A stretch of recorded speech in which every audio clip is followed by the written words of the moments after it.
নমস্কার বন্ধুরা, শ্রাবণী রান্নাঘরে আপনাদের সবাইকে স্বাগত জানিয়ে আমি আবারও একটা রান্নার ভিডিও নিয়ে আপনাদের সামনে চলে এসেছি।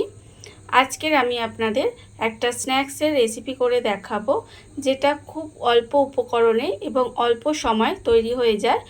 আর এটা কিন্তু আপনারা চা কিংবা কফি বসিয়ে দিয়েও খুব ঝটপট এটা বানিয়ে নিতে পারেন। তাহলে চলুন এই স্ন্যাক্সটা আমি কিভাবে বানাই সেটা আপনারা একবার দেখে নিন। স্ন্যাক্সটা বানানোর জন্য প্রথমে আমি এখানে গ্যাসটা অন করে একটা কড়া বসিয়ে দিয়েছি। এবারে আমি কড়ার মধ্যে দিয়ে দেব জল। বেশ অনেকটা পরিমাণে জল কিন্তু আমি এর মধ্যে দিয়ে দেব। এবারে আমি এর মধ্যে দিয়ে দেব আলু। এখানে আমি দুটো আলু, মাঝারি সাইজের আলু রেখে দিয়েছি। সেই আলুটা কিন্তু আমাকে প্রথমে সেদ্ধ করে নিতে হবে। আলুটা আমি জলের মধ্যে দিয়ে দিলাম। এবার আমি ওর মধ্যে দেব অল্প একটু নুন। নুনটা দিয়ে আলুটা খুব ভালোভাবে সেদ্ধ করে নিতে হবে। আলুগুলো আমার এখানে ভালোভাবে সেদ্ধ হয়ে গেছে। এবার আলুগুলোকে আমি তুলে নেব আর তুলে একটু ঠান্ডা করে নেব। আলুগুলো আমি এখানে ঠান্ডা করে নিয়েছি। এবারে আলুর খোসাগুলোকে খুব ভালোভাবে এইভাবে ছাড়িয়ে নিতে হবে।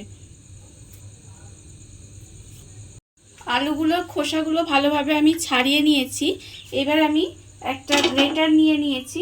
গ্রেটার নিয়ে আলুগুলোকে প্রথমে গ্রেট করে নিতে হবে।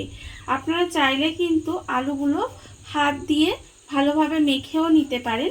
এইভাবে যদি গ্রেটার দিয়ে গ্রেট করে নেন তাহলে কিন্তু আলুগুলো দানা দানা থাকবে না, বেশ ভালোভাবে গ্রেট হয়ে যাবে।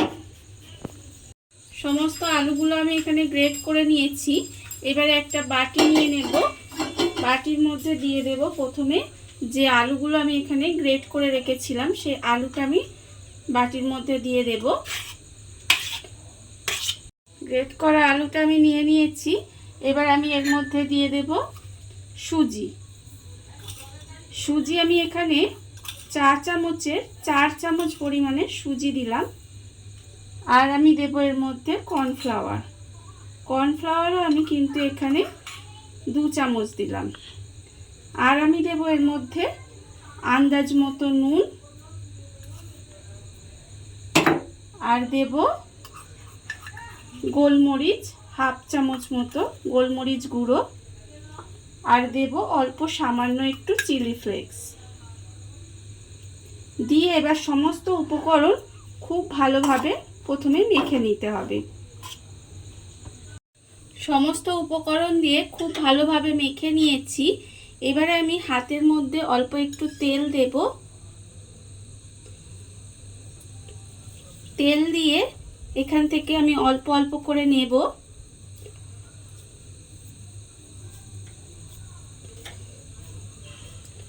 এইভাবে অল্প অল্প করে নিয়ে এরকম একটা কিন্তু আমি শেপ দিয়ে নিয়েছি।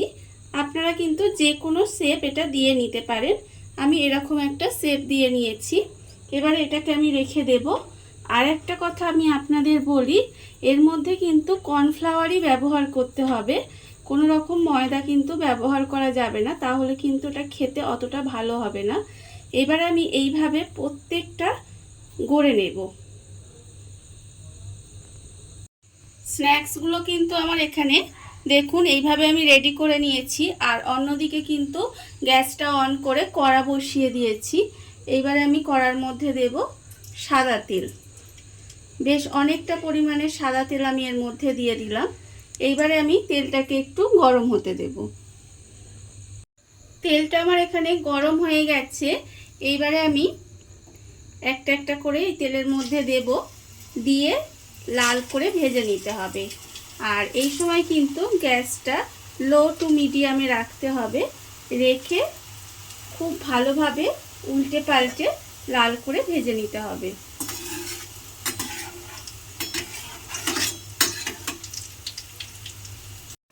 সমস্ত স্ন্যাক্সগুলো আমি এখানে উল্টে পাল্টে লাল করে ভেজে নিয়েছি। এইবারে এটাকে তুলে নেব।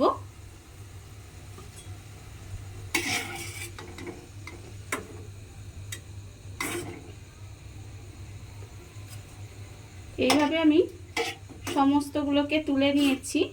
আর আবারও কিন্তু ওই তেলের মধ্যে অন্যগুলো দিয়ে আবারও কিন্তু লাল করে ভেজে নিতে হবে। এইভাবে কিন্তু সমস্ত স্ন্যাক্সগুলো ভেজে নেব। দেখুন বন্ধুরা, বাড়িতে থাকা কত অল্প উপকরণ দিয়ে কত অল্প সময় কত সুন্দর একটা স্ন্যাক্স তৈরি হয়ে গেছে, আপনারা দেখতেই পেলেন। আর এই ভিডিওটা যদি আপনাদের ভালো লেগে থাকে তাহলে লাইক করবেন, কমেন্ট করবেন আর সাবস্ক্রাইব করবেন আমার চ্যানেলকে। আজ এই পর্যন্ত, নমস্কার।